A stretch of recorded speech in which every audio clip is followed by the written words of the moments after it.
Estás escuchando la homilía del día desde Magdala, Tierra Santa. En aquel tiempo había una profetisa, Ana, hija de Fanuel, de la tribu de Aser. Era una mujer muy anciana. De joven había vivido 7 años casada y tenía ya 84 años de edad. No se apartaba del templo ni de día ni de noche, sirviendo a Dios con ayunos y oraciones. Cuando José y María entraban en el templo para la presentación del niño, Ana se acercó, dando gracias a Dios y hablando del niño a todos los que aguardaban la liberación de Jerusalén. Una vez que José y María cumplieron todo lo que prescribía la ley del Señor, se volvieron a Galilea, a su ciudad de Nazaret.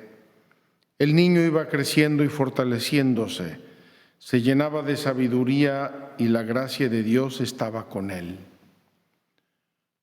Palabra del Señor. Gloria a ti, Señor Jesús. Muy queridos hermanos, tenemos hoy una primera lectura de la primera carta del apóstol San Juan, que me parece muy bella y muy profunda, mucho más de lo que puede parecer a primera vista.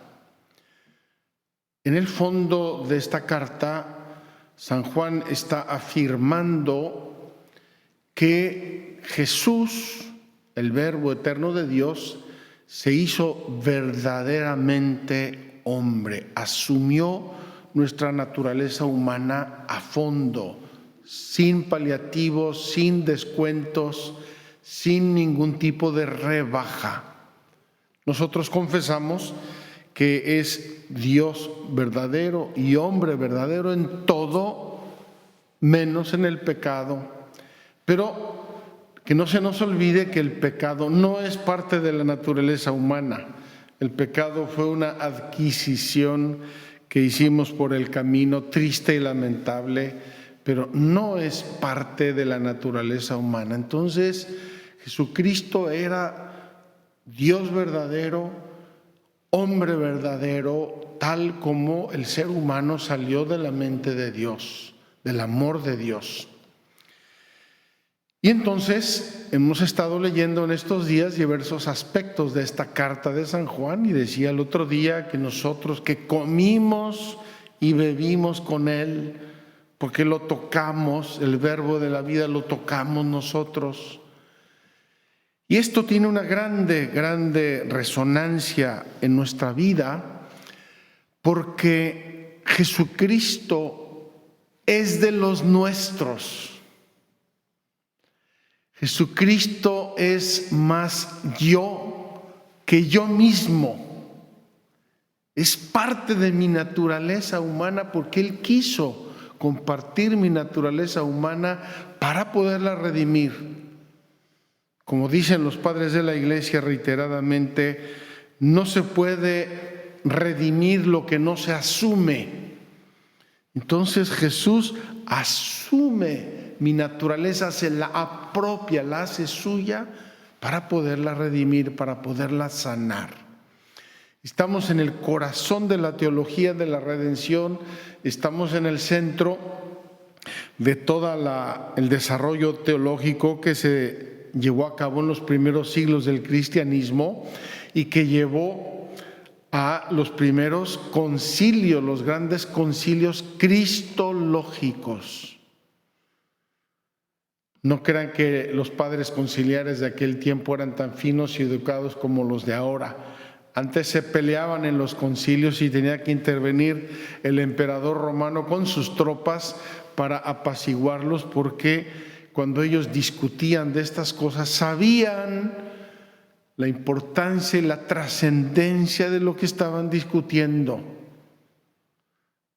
que no eran solo juegos de palabras, sino eran verdades que cambian o no cambian al mundo.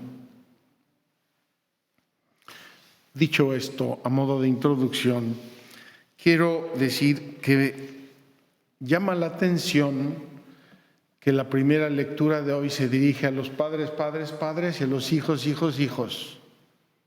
Vosotros hijos, hijitos, dice San Juan. Acuérdense que una de las realidades proféticas de Juan Bautista era reconciliar a los hijos y a los padres. ¿Se acuerdan de esto que leímos hace un par de semanas? Él vendrá a reconciliar los corazones de los hijos hacia sus padres y de los padres hacia los hijos.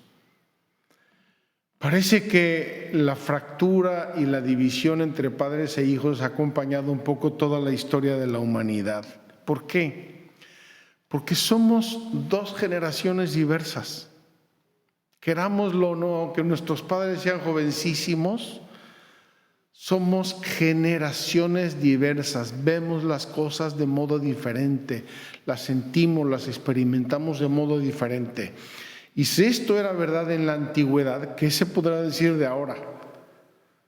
Los hermanos ahora de 15 años ya no entienden a sus hermanitos de 10, ya no los entienden, ya están en mundos diversos. Entonces fíjense, San Juan dice insistentemente: a vosotros padres, a vosotros hijos, a vosotros padres, a vosotros hijos, y nos da la clave para superar esa división. Y la clave para superar esa división era verdad hace 2000 años y es verdad ahora. No améis el mundo y lo que hay en él. Si yo amo el mundo en sentido escriturístico, es decir, esa parte de la humanidad que está opuesta y peleada con Dios, y aquí lo describe San Juan en unos términos bastante claros. No amen al mundo ni lo que hay en él. Si alguno ama al mundo, el amor del Padre no está en él. El mundo nos atrae y nos apega a la tierra. Y aquí lo dice que es para San Juan este mundo.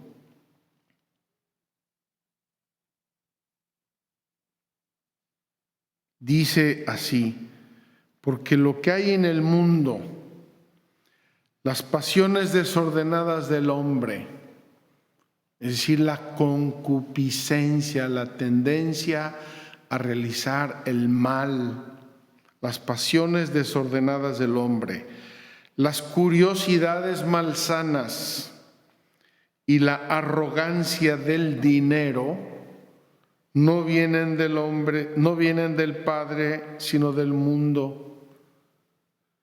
Las pasiones desordenadas, curiosidades malsanas y arrogancia del dinero, y parece que esto tiene mucho que ver y siempre ha tenido que ver con la juventud.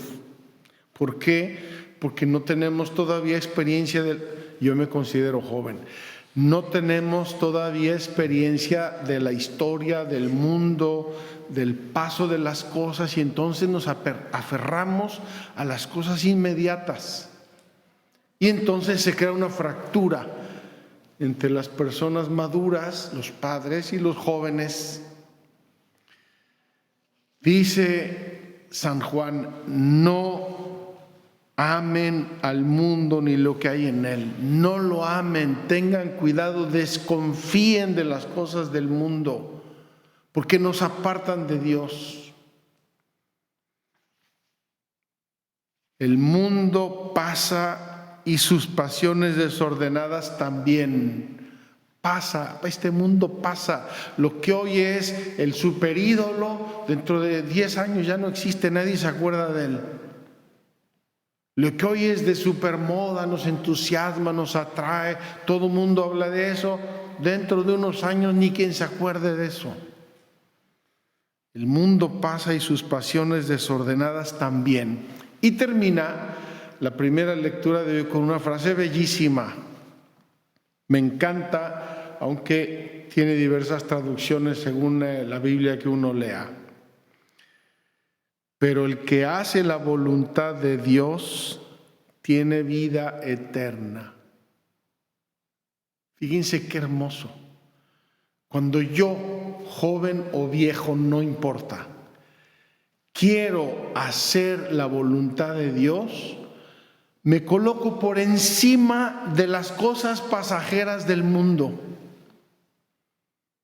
Entonces ya no soy joven ni viejo, estoy en otro canal, estoy en el canal de Dios. Pero el que hace la voluntad de Dios tiene vida eterna. Dice otra traducción, pero el que hace la voluntad de Dios permanece para siempre.